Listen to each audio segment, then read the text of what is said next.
What really makes a community feel alive? I mean, beyond just the roads and the buildings, is it, how easy it is to get around? Or maybe it's seeing people out, using parks, neighbors actually connecting. These aren't just nice thoughts, right? They're really about how life feels day to day, right where you live. Today, we're going to dig into something pretty interesting happening right here in our area in La Porte, Texas. The city's starting this big journey to kind of rethink its downtown core. We've looked through city documents, study guides, news updates. It's all about this thing called the La Porte Livable Centers Study. So our goal here is to unpack what this plan is really about, how it aims to change things in a specific part of La Porte, what it could mean for you, and how it ties into this whole idea of taking local action right here in Deer Park, La Porte, and Pasadena. Exactly. And it's not just about the technical details, the urban planning stuff. It's about why it matters. How could this actually make daily life better for people living there?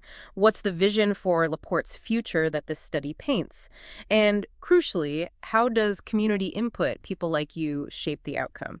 Understanding this kind of local effort can give you ideas for your own community, too. Okay, so let's get into that vision. The main goal, the big picture for this Livable Center study, seems to be about fundamentally reimagining La Porte's central area. They talk about transforming key spots into dynamic, mixed-use areas that are safe, accessible, and future-ready. Sounds ambitious, like building a new foundation almost. It is ambitious, but in a really positive way. When they say more connected, walkable, and vibrant community, that's not just buzzwords. It's about real foundational changes. Think about what walkable truly means. It's not just sidewalks, right? It's having places you want to walk to, feeling safe doing it, maybe some shade trees, interesting things to see. It's about making the city work better for people in the long run. Yeah, and there's a quote here that really seems to capture that. It's from Ryan Schwitlock, La Porte's Planning and Development Director. He says the aim is creating a place where people can live, work, and enjoy life without having to rely solely on their cars. That really hits home, doesn't it? Focusing on people, not just vehicles. What does that practically mean for someone's daily routine? Well, think about the freedom in that. Imagine not having to jump in the car for every little thing, grabbing milk, heading to a cafe, maybe even a doctor's visit. It means less traffic hassle, maybe saving on gas, more chances to bump into neighbors. It could genuinely mean less stress, maybe a bit more exercise built into your day naturally. And another key piece here is the collaboration. This study is funded in partnership with the Houston-Galveston Area Council, HGAC. Ah, okay. So it's not just La Porte acting alone. Right. That partnership signals it's part of a bigger regional focus on making communities more livable and sustainable across the whole Houston-Galveston area. There's broader support behind it. Gotcha. So let's map this out for folks listening, especially if you're in or near La Porte. Where exactly are they focusing? The study mentions about 2 square miles. It's roughly the area between State Highway 146 and South Blackwell Street. So a pretty defined zone they're targeting for this transformation. Exactly, a focused area. And within that zone, they're zeroing in on some key streets, key corridors, they call them. Broadway Street, Main Street, and the Sylvan Beach corridor. Yeah, those are really the heart of that area, historically and currently. Absolutely. If you know La Porte, those names mean something. And that history is important here. The study actually talks about this area as once a thriving Gulf Coast destination. And while it's changed, it's kept that small town charm, but also shows real potential for economic revitalization. So the idea isn't to erase that history, It's more about tapping into that charm, that character that's already there, and building on it to make it vibrant again, economically strong for the people who live and work there today. Okay, so the vision is clear. More connected, walkable, less car-dependent. But how do they actually make that happen? What are the specific strategies, the concrete steps La Porte is looking at? Right, the how. So the study lays out a few key objectives. First up is expanding multimodal transportation options. Multimodal, so like different ways to get around. Exactly. More than just cars. Specifically, it means creating safer pedestrian and bike routes. And this isn't just, painting a white line on the road. It's about designing streets and pathways so walking or biking feels genuinely safe and, frankly, pleasant. The real aim is to make it a practical choice, reducing that reliance on cars for every trip, making the area easier to navigate for everyone, whether you're driving, walking, biking, or maybe even using transit eventually. Think about kids biking safely, or maybe someone older walking comfortably to a shop. That's the goal. That sounds like it could make a big difference, especially for certain groups. Maybe families with only one car, or younger people, or older residents. Absolutely. Those groups often benefit the most immediately. It opens up access to jobs, shops, parks, things that might be harder to reach if driving is the only option.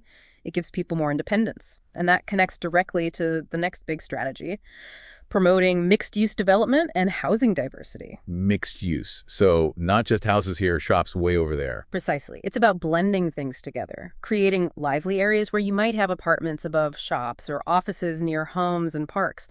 It fosters a different kind of environment. La Porte's already had success with things like Main Street Trade Days, Yeah. right? Bringing people downtown. Does this mixed-use idea kind of build on that, make that buzz more permanent? That's a great way to put it. Yeah, it takes that temporary energy from an event and tries to bake it into the everyday fabric of the place. Imagine living somewhere you could walk downstairs for coffee, stroll to a small grocery, maybe your workplace is just a short walk away. That integration is key, and it makes it easier to achieve better connections to public transit, local schools, and community assets.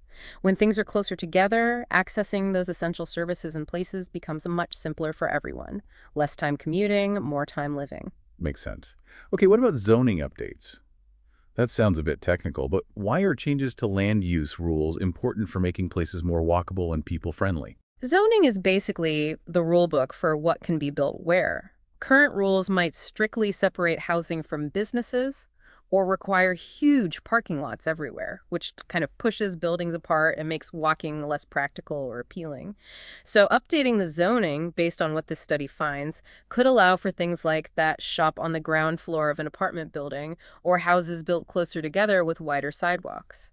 It's about changing the rules to allow for the kind of integrated, walkable places they envision. So it enables the vision, basically. Exactly. It removes the legal barriers. And another important piece is how the study wants to strengthen ties between downtown La Porte and Sylvan Beach. This isn't just about drawing lines on a map. It acknowledges that both areas are historically important and valuable for recreation. They want to make it feel like one connected experience, easy to get between them. And they've already been doing work down at Sylvan Beach, haven't they? Like the pier reconstruction and other park improvements? Yes, exactly. Those recent improvements at Sylvan Beach Park and things like the pier project before that, they show this isn't coming out of nowhere. It builds on existing efforts and investments. Which leads to a good point. This study isn't happening in a vacuum. La Porte has already put work in, laid some groundwork with these recent investments. Absolutely. This study is smart because it leverages that momentum. You mentioned Sylvan Beach, but there's also the big $20 million historic Main Street project. These major projects create a synergy. The new study can build on them, make them even more effective, and show this is a consistent long-term commitment to improving the city's core. And they're taking their time with the planning, too. The study's projected to take 18 months. That's just a pretty thorough process, right? Not rushing things. Definitely. It allows for proper analysis, planning, and importantly, for community feedback along the way. Ah, yes, the community involvement. The documents say it plays a central role and is paramount. This seems critical, especially for our listeners in the area who want to, well, think and act locally. Paramount is the right word. This is where the plan really connects with the people it's meant to serve. They're planning multiple ways for folks to get involved. We're talking public engagement events, regular meetings with a diverse advisory group, and really making an effort to hear from residents, business owners, and community leaders. The goal is to make sure the final recommendations truly reflect what the community needs and wants. That local knowledge is invaluable to make sure the plan works in reality, not just on paper. Oh, okay, let's step back for a second. Thinking bigger picture, what does this whole effort, this Livable Centers Study, really represent for La Porte and maybe for other communities in our area looking on? Well, the study itself says it's more than just a planning exercise. They frame it as an investment in La Porte's future. And I think that's key. It's about carefully balancing, honoring the city's history, that small town feel, while also preparing for future growth in a smart, sustainable way. It's about making La Porte better for today and tomorrow. It comes back to that Ryan Shitlock quote again, doesn't it? By thoughtfully aligning our infrastructure, land use, and transportation systems, we're setting the stage for a La Porte that works better for everyone. That idea of aligning everything infrastructure, land use, transported, really highlights that holistic view they're taking. It really does. It's not just fixing one thing in isolation. It's looking at how all the pieces fit together. And ultimately, the study emphasizes 3 core priorities for La Porte's future: walkability, access, and sustainability for generations to come. Those are the guiding stars, really. Building a community that's easy to get around, where everyone has access to what they need, and that's built to last. So wrapping up our deep dive today, the La Porte Livable Centers Study looks like a really thorough, community-focused plan. It's aiming for a future La Porte core that's more connected, easier to walk around, more vibrant. It really seems to show how local efforts, with real resident input, can lead to some potentially transformative changes. And maybe that leaves you, our listener, thinking, especially if you're here in Deer Park, La Porte, or Pasadena. How does hearing about a detailed plan like this make you look at your own neighborhood? The streets, the parks, how easy or hard it is to get places without a car. What changes might you want to see for a more walkable, accessible, sustainable future right where you live?